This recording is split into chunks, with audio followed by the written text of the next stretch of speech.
creative friends, my name is Ashley, the Thrifty Chica. Today on my channel we're going to be creating custom coin holders. If you guys have been to Aldi's or other grocery stores, even the 99-cent only store, a lot of places are requiring using a 25-cent coin as a deposit on carts, and here's just an easy way for you to have one handy and ready to go on your keychain. So this is a free file that I created, and to create this project you can click the link below. If you haven't yet, make sure to subscribe, hit that notification bell so you don't miss out on any future content, and let's get started.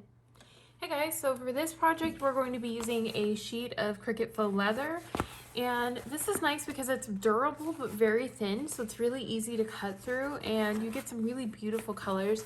This is one of my favorite. It's their copper color from their multi-pack that has different colors in it. Peacock is also a really beautiful color, so if you have the chance to check them out, I would get copper and peacock. Let's go ahead, we're going to apply this to a standard grip mat and then we're going to load it in the machine. I'm changing out my blade. We're going to be using the standard fine point blade. And before you work with anything like faux leather, make sure that your blade is clean and it has no debris around it. And pop that in there. You can also move your star wheels if you'd like, but you usually don't have to whenever you're working with faux leather because it's pretty thin of a material. Make sure when you apply your faux leather to the mat that you're going to be using it face up. And this one I'm just making sure that it's firmly attached all the way across. Some people prefer to tape with something like painter's tape or scotch tape around the corners of their project just to make sure that it won't move, but this is pretty thin, so I usually don't have to worry about that. If you were working with a heavier material, you would definitely want to use a strong grip mat and also tape around the edges. We're going to load this into the machine.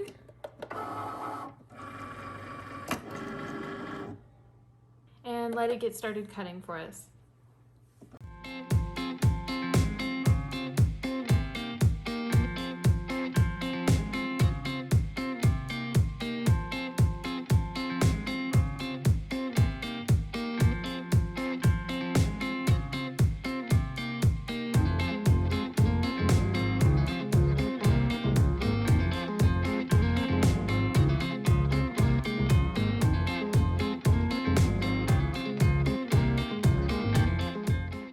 Okay, now we're ready to unload it.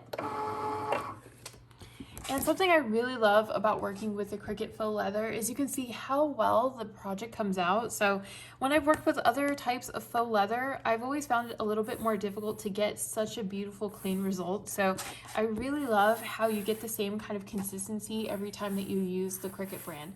So okay, to remove our project from the mat, we're going to flip this over and we're just going to kind of roll this away.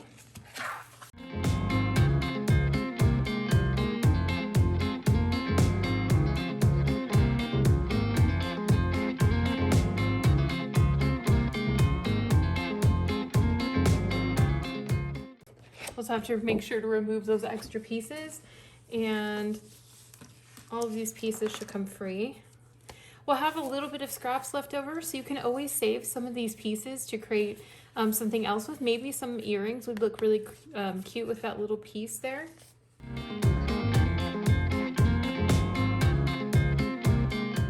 So if you'd like to customize your project, you can go inside Cricut Design Space, and if you wanted to add something like a monogram, maybe a cute little design on it, this is the easiest way to do it. You can go into the images or the text, select which one that you like, and I'll walk you through this real quick. So let's go under images and think of something that you think would be cute to put on the other side. So I'm thinking maybe a flower. So you can select the image that you want, you can click Insert Images, and then because we already have our coin holder size to what we need, we can just take this and take the corner here and just drag this down and resize it to the size that we want for our project. So on this one, I'm just sizing this one in a little bit. And once you've decided on the size that you would like, if you're making multiples, you can just click on that and you can click on the duplicate button and create as many as you'd like. And then that way you have a whole custom set. Or you can make them all individually different, just depending on how you prefer to use them. For the example I'm showing you, I just used text, and all I did was type in my initials.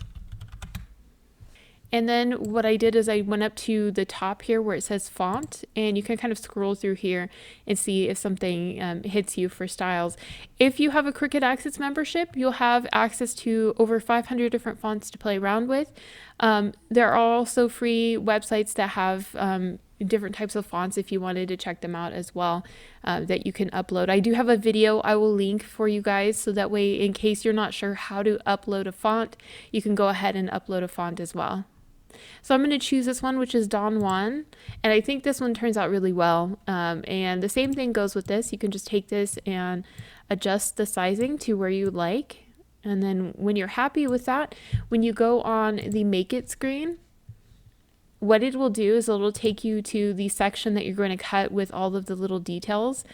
If you're going to be applying it using iron-on, make sure to select the mirror section here. So when you select mirror, what it does is it reverses your image and it makes it so that it applies correctly whenever you're using iron-on. So you will cut the coin holders the standard way because we're using faux leather, and you'll cut this one with iron-on.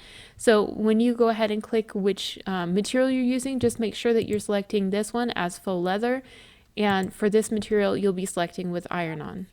I have a scrap of iron-on vinyl I'm going to cut. I have it shiny side down on the mat, and I've made sure to mirror the image. We're going to add some initials to one of the little coin holders. I think that's perfect to personalize.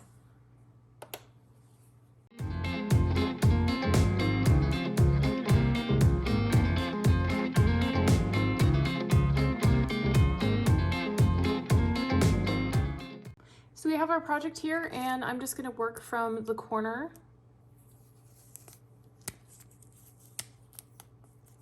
And just slowly peel the iron-on away.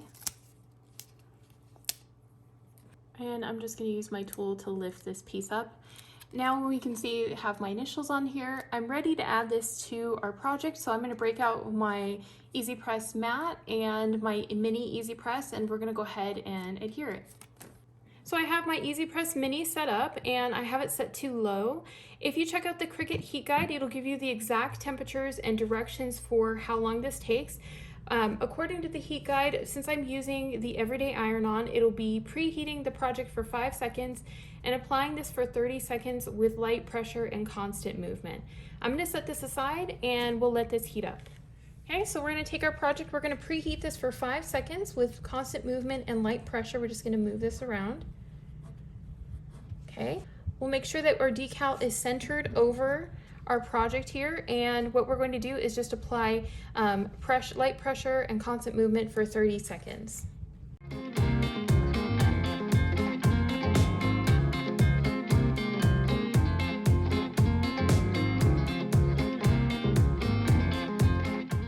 We're going to allow this to cool down completely, and once it's cooled to the touch, we can remove the liner from it. So we're just going to let this sit, and this is a great time that if you're working on a bundle of different ones, you can just interchange them out and set this to the side and do a whole ton of different projects at the same time, which is one thing that's lovely about whenever you're working with large quantities. It's just very easy to create a bunch at the same time. Okay, so this is cooled down and we're ready to remove it. You just slowly peel it away, and as you can see, it turned out really neat. And all of these pieces are pretty much ready to go. So now our only step is to really glue these together. We're going to have to get our rings that we're going to use for the keychain. So I'm going to grab those. So what we're going to do is break out our keychain links, and I picked up some of these on Amazon online. There's a couple different ways that you can attach these. So you can use something like PVA glue, which is basically an all-purpose sticky glue. This one is from Dollar Tree. Or you can use something like a hot glue gun, or even something like fabric glue as well. I'm going to go ahead and do both, but for the sake of speed on this one, I'm probably going to use the hot glue gun for the demonstration. And you'll want to take your project and just kind of lead that through. We're going to use this inside and then flip this over, and we're just going to glue around the outside sections of this and leave this free, and that way it's ready to go. So we'll just go ahead and take the hot glue and go around it.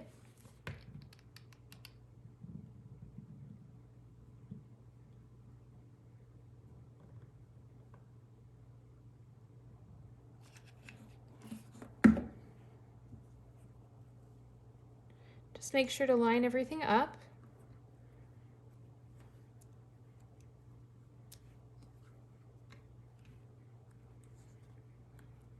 And then press it all down. I'm using a low heat gun, so that way it gives it the ability for me to use this without having any heat breakthrough on it.